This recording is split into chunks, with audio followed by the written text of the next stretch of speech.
para pemirsa yang saya hormati, ada 5 soalan.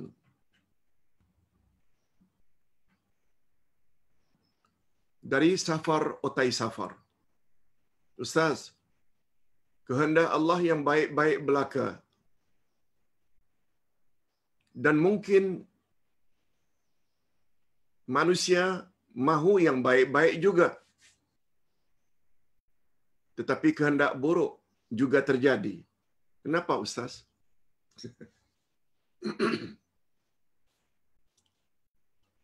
Mungkin soalan ini muncul sebelum dapat penjelasan tadi. Kita dah jelaskan. Dari 4 martabat takdir. Pertama, ilmu Allah. Yang kedua, tulisan qalam. Allah tahu segala-galanya. Apa yang akan berlaku kepada setiap manusia. Ustaz akan mati ketika umur berapa dan di mana? Sudah tertera, Ustaz tak tahu.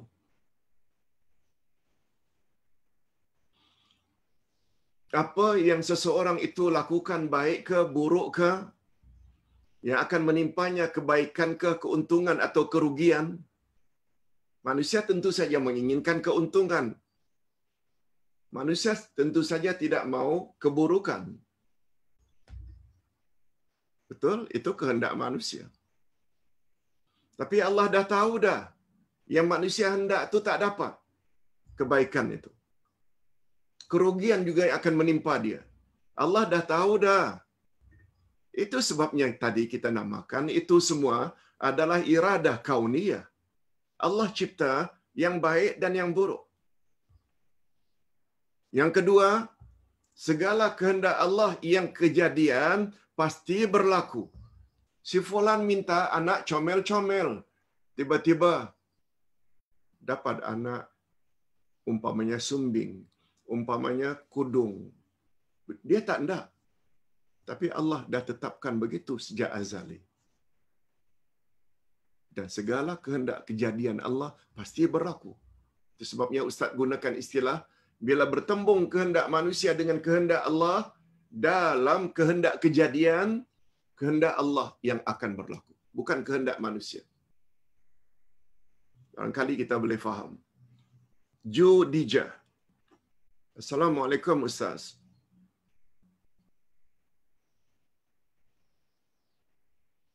Ustaz boleh luruskan pinggang setiap 30 minit untuk tidak sakit pinggang sebab duduk lama. Ya, itu sebabnya Ustaz kadang-kadang bergerak ke kiri dan ke kanan. Malah Ustaz dapat berita dari anak, ada orang yang ingin hadiahkan kursi untuk Ustaz. Katanya sekarang ini dalam keadaan on the way. Orang jauh. Masya Allah. Karena mungkin melihat Ustaz duduk lama, boleh sakit pinggang. Tapi Alhamdulillah, so far, Alhamdulillah. Terima kasih, Judijah. Ustaz, bolehlah luruskan pinggang setiap 30 minit untuk tidak sakit pinggang sebab duduk lama. Terima kasih. Di atas keprihatinannya. Soalan saya, Ustaz, jika berkehendak A dan dapat B. Okey, kita fahamlah. Seseorang ingin A, tapi dia dapat B. Itu adalah kehendak kauniyah. Iradah kauniyah Allah. Betul, betul. Tetapi kita manusia masih usaha untuk A. Sampai kita sepatutnya berhenti berusaha sebab nanti kita dikatakan orang yang cepat putus asa. Bagaimana itu, Ustaz? Hadirin dan hadirat, apabila kita ingin A, ternyata dapat B. Keinginan kita A tentu saja kebaikanlah.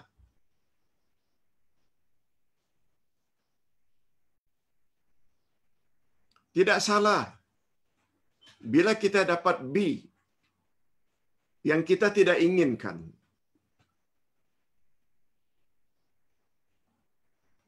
Umpamanya, kita minta supaya murah rezeki. Tetapi yang kita perolehi sempit rezeki. Ini tidak bermakna kita disuruh berhenti untuk terus mendapat murah rezeki. Tidak semestinya berhenti. Selagi perkara itu disuruh. Apalagi ada satu riwayat. Berusahalah kamu untuk duniamu. Maaf, berusahalah untuk akhiratmu seolah-olah kamu akan mati esok hari. Maknanya, kalau beribadat, kita hendaklah senantiasa berusaha agar ibadat kita sempurna, seolah-olah esok kita akan mati. Dan berusahalah untuk duniamu, seolah-olah kamu akan hidup sepanjang masa.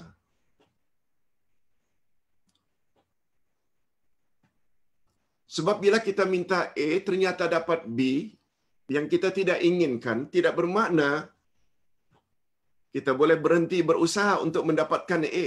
Selagi, ini Ustaz perlu tambah, selagi perkara itu dibenarkan oleh Allah. Maknanya berusaha.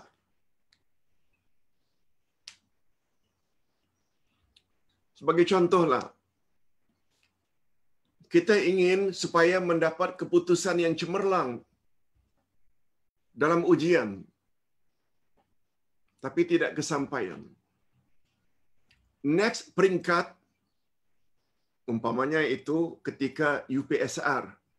Peringkat berikutnya untuk mendapatkan P3 ke, untuk mendapatkan SPM ke, berusaha untuk dapat cemerlang. InsyaAllah SPM-nya cemerlang. Itu maksudnya. Selagi perkara itu dibolehkan atau digalakkan. Tapi du jija, Ustaz buat contoh. Barangkali ada yang kurang senang mendengarnya. Dia menginginkan agar pasangannya itu A. Tapi dapat B. Atas sebab-sebab tertentu. Tak dapat A. Dan A pula yang dia tidak perolehi kawin dengan orang lain. Jangan sudah dapat B, masih lagi terkejar-kejar dengan A. Sebab dia dah isteri orang. Ini maksud Ustaz dengan adanya sambungan. Boleh berusaha terus selagi perkara itu dibolehkan. Kita akan dilarang mengganggu isteri orang. Walaupun itu kehendak kita pada asalnya. Tapi tidak kesampaian. Kita dapat B. Jangan sudah dapat B, kita tetap menggoda A. Itu dosa besar hukumnya. Barangkali maksudnya faham. Okey. Pak Ustaz, ada pertanyaan. Oh, banyak pertanyaannya jadi 11. Sudah dulu bang. Safar otai safar. Adakah segala jenis iradah Allah ini setiap manusia perlu reda saja bagi menjaga iman? Begitukah Ustaz? Ya. Macam kita dah sebutkan tadi. Kita perlu reda dengan ketetapan Allah. Apa yang telah Allah tetapkan, kita perlu reda. Walaupun sepintas selalu atau pada zahirnya macam kurang menyukai. Reda sambil berusaha untuk mendapat keredaan Allah Azza wa Jalla, buat suruhannya, jauhi larangannya. Umpamanya dalam bentuk diri kita tidak handsome, kita tidak banyak duit, tapi agama kita menyebut, hadis riwayat Imam Muslim, Allah tidak lihat pada rupamu, Allah tidak lihat pada duitmu, yang Allah lihat pada hatimu. dan pada amal. Contoh mudah sajalah. Bilal reda tak dengan rupanya, dengan kulitnya, dengan statusnya sebagai hamba? Reda. Dia reda. Itu sudah ditakdirkan oleh Allah. Tapi pada masa yang sama dia berusaha untuk mendapat reda Allah. Taat pada Allah. Betul tak? Dia dalam pandangan Allah lebih baik daripada Abu Lahab.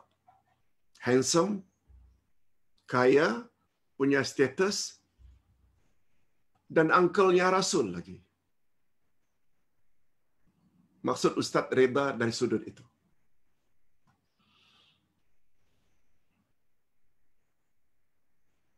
Safar otai safar. Sekali lagi, ikan yang telah dimasak kena percikan air laut, dia hidup. Apa bentuk pengajaran yang kita dapat? Hadirin dan hadirat, khasnya safar otai safar. Di antara pengajarannya, kita dapat tahu bahawa kuasa Allah itu luar biasa, sebagaimana Allah sebut pada ayat second last dari surat Yasin. Innama amruhu idza arada syai'an ay yaqula lahu kun fayakun. Allah apabila berkehendak, dia cukup mengatakan, jadilah, maka jadilah. Hiduplah, wahai ikan goreng. Dia hidup. Menunjukkan Allah Maha Berkuasa. Pengajaran pula bagi kita, tadi kita dah ambil dah. Yaitu mengapa sahabat Nabi Musa katakan, tidaklah yang melupakan aku kecuali syaitan. Itu pengajaran kita. Maknanya kita dalam hal-hal keburukan jangan kaitkan kepada Allah secara khusus, tapi mengaitkan kepada Allah baik dan buruk secara umum. Yes, tak mengapa. Berdasarkan ayat tadi, Allah mencipta segala sesuatu. Segala sesuatu ada yang baik, ada yang buruk, tapi secara khusus tidak.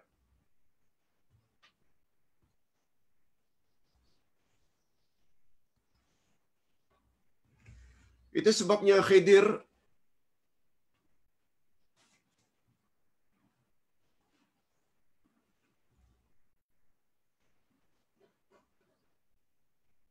menggunakan istilah bahwa dia yang menembuk atau yang mencacatkan dinding perahu. Dia yang mencacatkan. Ini yang Musa tak faham. Mengapa engkau cacatkan sampan milik orang miskin?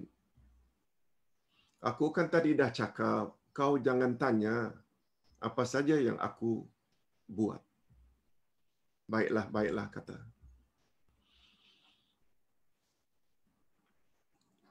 Kata Nabi Khidir, aku cacat itu, dia mengandung kebaikan. Aku cacat dinding perahu itu, dia membawa kebaikan. Nampaknya memang cacat, tapi membawa kebaikan. Karena di depan kita ada raja yang zalim, yang akan merampas setiap sampan-sampan yang sempurna dan tidak rosak.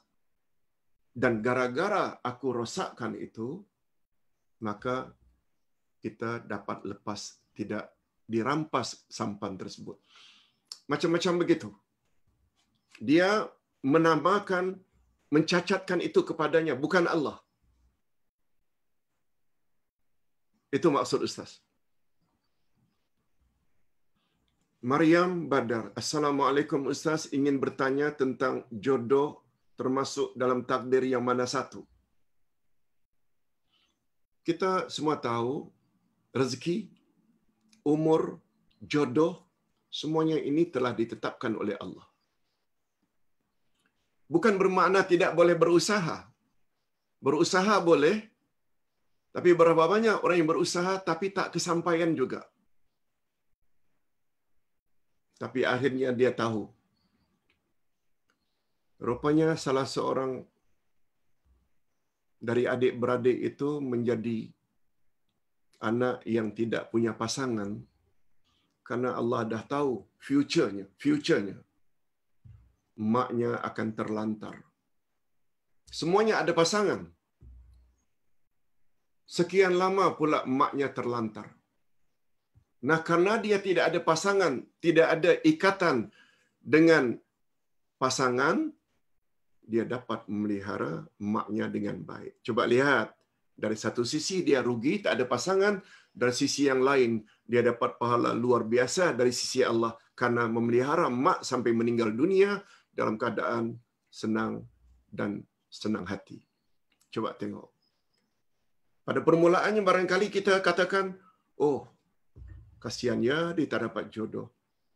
Dari satu sisi macam dia tak suka. Tapi dari sisi yang lain, future, rupanya Allah telah persiapkan dia supaya tidak kahwin untuk memelihara mak bapaknya yang uzur ketika mereka sudah tua. Wallahu a'lam. Muhammad Hatta Ahmad, kebebasan memilih di sini letaknya dosa dan pahala. Hadirin dan hadirat, kebebasan memilih di sini, kebebasan memilih di situ letaknya dosa dan pahala. Betul? Dosa dan pahala. Tapi Ustaz ingin tambah sedikit dalam ilmu tafsir. Kebebasan memilih itu bukanlah maknanya kita diberi hak untuk memilih. Bukan. Dalam ilmu tafsir, memilih di sini ni mengandung makna tahdid. Tahdid. Apa dia tahdid, Ustaz? Yaitu ancaman. Ancaman. Warning daripada Allah. Muhammad, yang mustahak kau sampaikan kebenaran kepada mereka. Katakan kebenaran yang engkau bawa itu datangnya dari Tuhanmu. Sudah engkau explain pada mereka, ternyata mereka ingin pilih, mau beriman, silakan beriman, mau kafir, biarkan kafir. Biarkan kafir ni maknanya bukanlah Allah suka mereka itu jadi kafir, tapi dia mengandung makna tahdid, ancaman daripada Allah.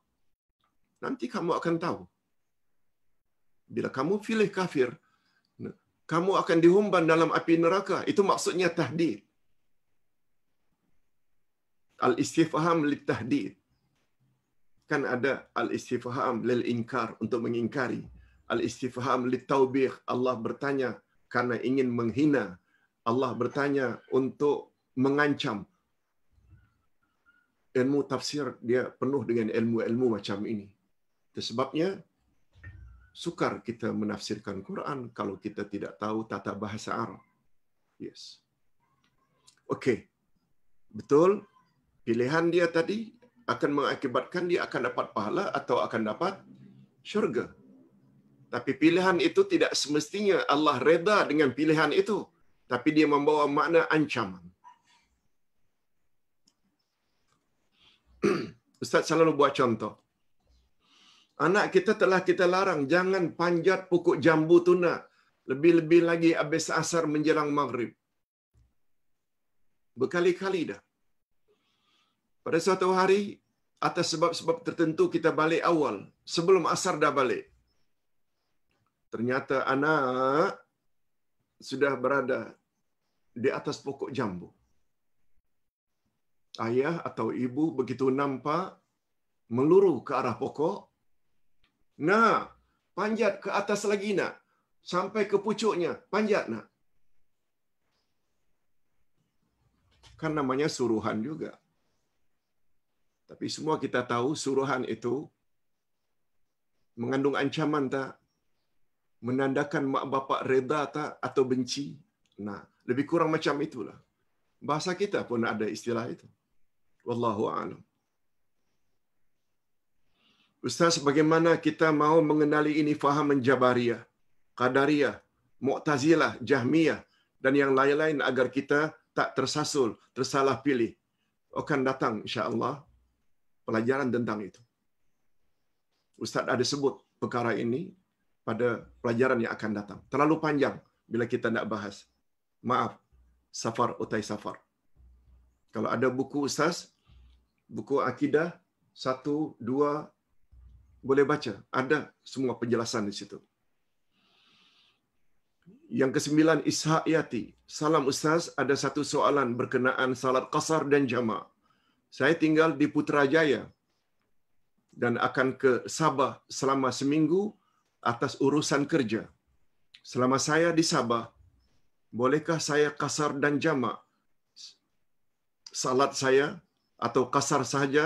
Terima kasih Ustaz.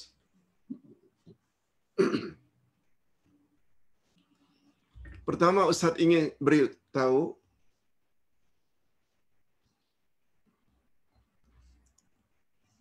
jamak tidak sama dengan qasar. Jamak memendekkan. Maaf, qasar memendekkan. Jamak menggabungkan.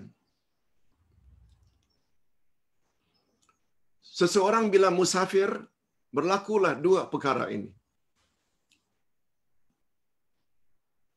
Dia boleh pendekkan salat 4 waktu, zuhur, asar, isyak, dah jadi 2. Dia boleh gabungkan zuhur dengan asar atau maghrib dengan isyak. Itu namanya jamak. Hanya saja perbezaannya, qasar hanya untuk traveling, musafir, safar. Bila kita bepergian, kebolehan qasar hanya sempena perjalanan jauh. Jamak pula kebolehannya berbagai-bagai. Seseorang boleh jamak karena takut.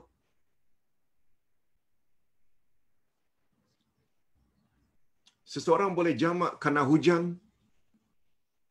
Seseorang boleh jamak karena musafir. Seseorang boleh jamak andai kata dia kesulitan. Nabi pernah jamak di Madinah, zuhur asar 4-4. Padahal tidak musafir, tidak hujan. Dan tidak pula takut. Hadis sahih riwayat Imam Bukhari. Ketika Abdullah ibnu Abbas radhiyallahu anhuma ditanya, mengapa Nabi berbuat begitu? Jawabnya singkat saja. Karena Nabi tidak mau menyusahkan umat. Umpamanya ada hari perkawinan. Seperti hari ini, ada banyak perkawinan. Dalam keadaan biasalah, sekarang kan orang buat majlis perkawinan ringkas saja. Kalau biasa, dari jam 12 sampai jam 6 pun ada. Bertali arus orang datang. Oleh sebab itu, bila masuk waktu zuhur, jam 1:30 suami masuk, dia buat salat asar, zuhur 4, asar 4. Jamak, tapi 3 qasar sebab bukan musafir. Boleh. Kemudian dia keluar ganti dengan istrinya, buat zuhur 4, asar 4. Itu namanya karena kesulitan. Karena nak menerima tetamu. Boleh hukumnya. Nah, andai kata kita musafir ke Sabah selama seminggu, boleh tak kita buat jamak dan qasar? Jawabnya boleh. Ustaz, macam mana dengan pandangan yang hanya 4 hari? Yes, itu pandangan Imam Asy-Syafi'i. Karena Nabi kononnya datang ke Mekah dari Madinah 4 hari. Beliau buat jamak qasar. Tapi kata ulama fiqh lainnya, itu ketika Nabi datang 4 hari. Kalau Nabi datang lebih dari 4 hari, siapa yang membatasi hanya 4 hari? Sedangkan Nabi ketika datang menaklukkan kota Mekah 15 hari, Nabi buat jamak dan qasar. 15 hari. Ketika Nabi ikut serta perang Tabuk, border antara Arab Saudi dengan Jordan, Tabuk. Nabi buat jamak qasar 18 hari. Di mana datangnya hanya 4 hari? Kita kata datangnya 4 hari pandangan Imam Asy-Syafi'i. Make your choice. Terserahlah. Nak ikut 4 silakan. Setelah itu buat macam biasa boleh. Sah. Tapi jangan kata tidak sah. Sebab ada pandangan yang lain mengatakan Nabi yang sebut. Nabi yang lakukan. Betul tak Nabi adalah role model dan contoh teladan kita dalam beribadat? Bagi pandangan Ustaz pada pertanyaan tadi, isyak yati boleh selama seminggu di Sabah jamak qasar. Tak jadi masalah. Ammar Husaini, jika takdir telah ditetapkan, mengapa kita disuruh berdoa? Yes. Ustaz pernah sebut dalam pelajaran yang lalu. Kata Nabi, tidak ada yang dapat menolak takdir kecuali doa. Itu sebabnya kita berdoa. Dalam perjalanan pelajaran yang akan datang, kita akan bagi. Takdir ada dua, ada takdir mubram, ada takdir mu'allaq. Takdir mubram ini takdir yang sudah pasti. Setiap yang menjawab mesti mati. Tak boleh diminta. Tak boleh didoa. Ya Allah tolong jangan matikan aku. Takdir mu'allaq, takdir yang akan turun sesuai dengan timingnya. Bila awak akan mati? Itu takdir mu'allaq. Bila awak akan accident, bila awak akan ditimpa musibah, itu mu'allaq. Terhadap yang mu'allaq kita boleh doa. Itu sebabnya kata Nabi dalam hadis sahih, riwayat Imam Muslim, di antara takdir mu'allaq yang akan turun sesuai dengan timingnya, dengan doa manusia dari bumi, berkecamuk di antara langit dan bumi. Takdir mu'allaq akan turun sesuai dengan masanya, doa pula menolak dari bawah supaya jangan turun. Itu sebabnya ada istilah orang-orang tua, doa tolak bala. Islamik istilah itu. Itu yang dimaksudkan Ammar. Mengapa kita suruh berdoa? Kita memang disuruh berdoa pun. Sebab doa dapat merubah. Ustaz kalau tak salah pernah, dan malah Ustaz tulis di dalam Facebook. Doa dari Abdullah bin Umar bin Khattab. Allahumma in kunta katabtani syaqiyya famhuni waktubni sa'ida. Ya Allah, andai kata engkau telah tuliskan, tetapkan dalam Lauh Mahfuz aku jadi orang yang merana dan menderita, aku minta dihapuskan ya Allah ketetapan itu dan tolong ganti agar aku jadi orang yang bahagia. Boleh. Karena itu termasuk dalam takdir mu'allaq. Di situ peranannya doa. Apalagi Nabi pernah bersabda, hadis sahih, ad-du'a'u silahul mu'minin. Doa adalah senjata orang-orang yang beriman. Senjata. Second last, Muhammad Yazid. Salam Ustaz, apakah status hadis ini? Sesiapa yang berpuasa pada hari Ashura, maka Allah Subhanahu Wa Taala juga akan menetapkan untuknya pahala 1000 kali haji atau umrah. Siapa puasa Ashura, Allah akan bagi dia seperti 1000 kali haji dan umrah. Selain itu, seseorang itu akan dikurniakan pahala 1000 orang yang mati syahid. Ganjaran akan ditulis sebesar langit dan bumi. Pahalanya juga diumpamakan seperti memerdekakan 1000 jiwa. Confirm palsu. Di antara ciri-ciri hadis yang palsu, bila ganjaran yang dijanjikan itu tak masuk di akal. Bukan maknanya kita tidak gunakan akal. Di antara ciri-ciri hadis palsu, melampau-lampau. Tapi kalau sekedar siapa yang puasa hari Ashura, Allah hapuskan dosanya setahun yang lalu, itu sahih. Itu sahih. Yang ini tidak sahih. Malah Ustaz cenderung kepada hadis ini palsu. Jangan diguna pakai. Terakhir, Ummu Atifah. Assalamualaikum Ustaz, apakah yang perlu dilakukan supaya kita senantiasa redha dengan qada dan qadar yang Allah untukkan untuk kita? Terima kasih. Ustaz baru-baru ini diminta untuk menulis satu atau sedikit tulisan. Sebab Ustaz dimasukkan salah satu penasihat untuk CAN. CAN ini Persatuan Kanser Malaysia.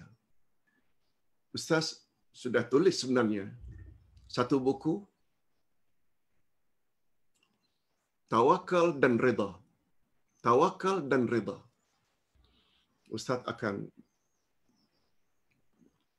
beri mereka yang sakit kanser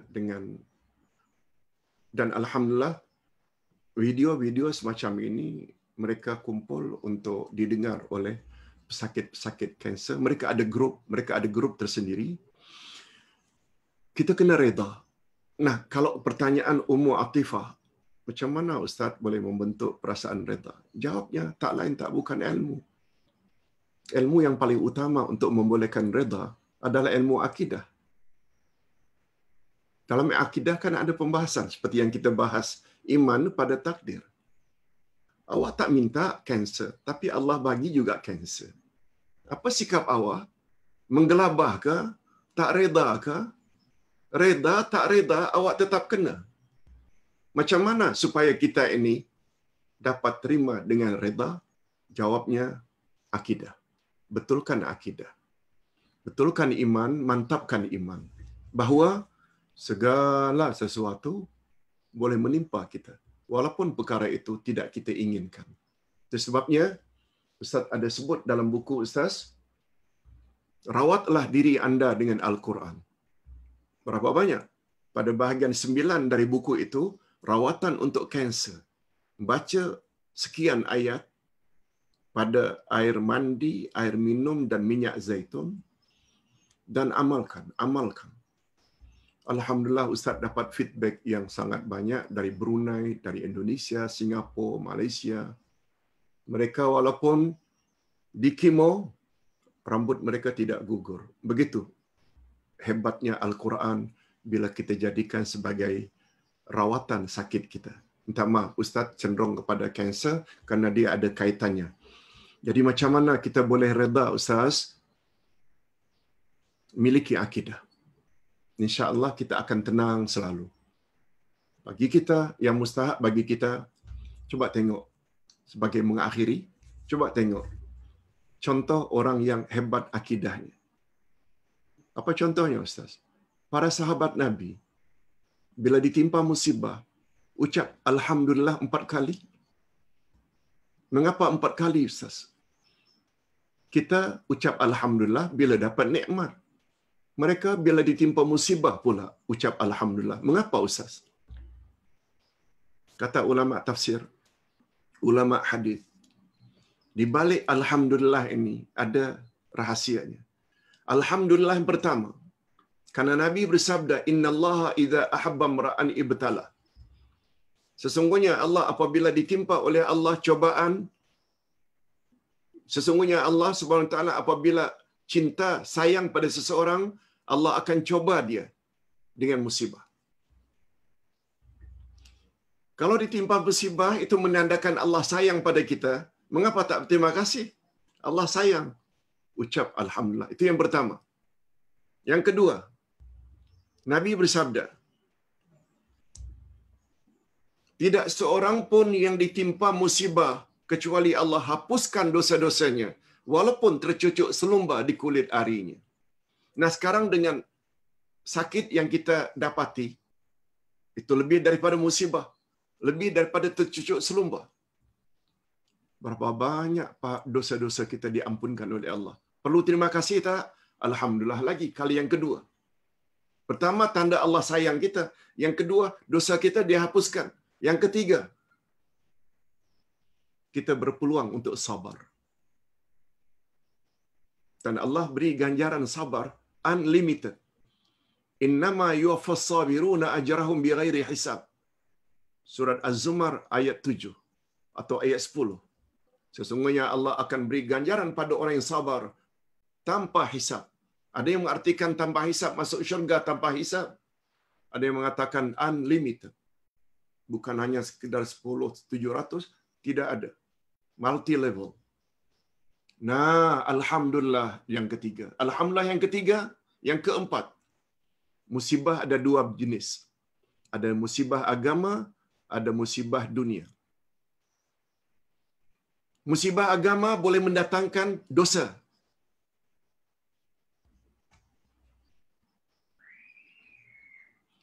Musibah dunia tidak mendatangkan apa-apa dosa.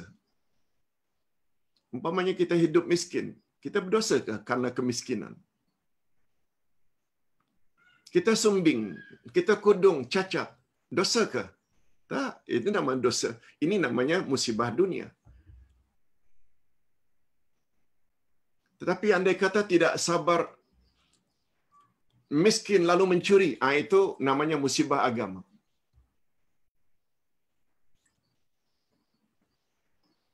Tidak dapat pasangan, musibah dunia. Tapi karena tak dapat pasangan lalu kita berzina, melacurkan diri, memuaskan nafsu seks, itu musibah agama. Contoh mudah. Nabi Yusuf pernah digoda oleh Zulaikha. Di satu tempat yang tertutup, Zulaikha ajak dia berzina. Tapi Nabi Yusuf tolak. Perkara ini Allah sebut dalam surat Yusuf ayat 30. Qala rabbi sijnu ahabbu ilayya mimma yad'unani ilaih. Oh Tuhan, masuk penjara aku lebih suka daripada berzina dengan perempuan itu. Masuk penjara termasuk musibah apa? Musibah dunia. Tak dosa apa? Apalagi memang tak buat perkara dosa. Tapi bila berzina dengan Zulaikha, dosa tak? Dosa. Nabi Musa lebih memilih untuk musibah dunia asal terhindar dari musibah agama. Oleh sebab itu, kita sakit. Tanda Allah sayang kita. Kita sakit. Banyak dosa yang dihapuskan oleh Allah. Kita sakit. Kita diberi peluang untuk sabar. Kita sakit. Sakit termasuk musibah dunia. Bukan musibah agama. Allahu Akbar. Sahabat, salafus saleh, hebat tak iman mereka? Sementara kita pula ucap Alhamdulillah bila dapat nikmat itu hanya sekali. Tapi bila musibah menimpa, tak lain kerja kita menyumpah-nyumpah. Itu kita. Sebabnya apa? Karena imannya tak mantap. Mudah-mudahan dengan bimbingan-bimbingan seperti ini membuat iman kita menjadi mantap pada masa hadapan, insya-Allah. Tak maaf, genap 2 jam kurang 2 minit pertemuan kita pada hari ini. Jumpa lagi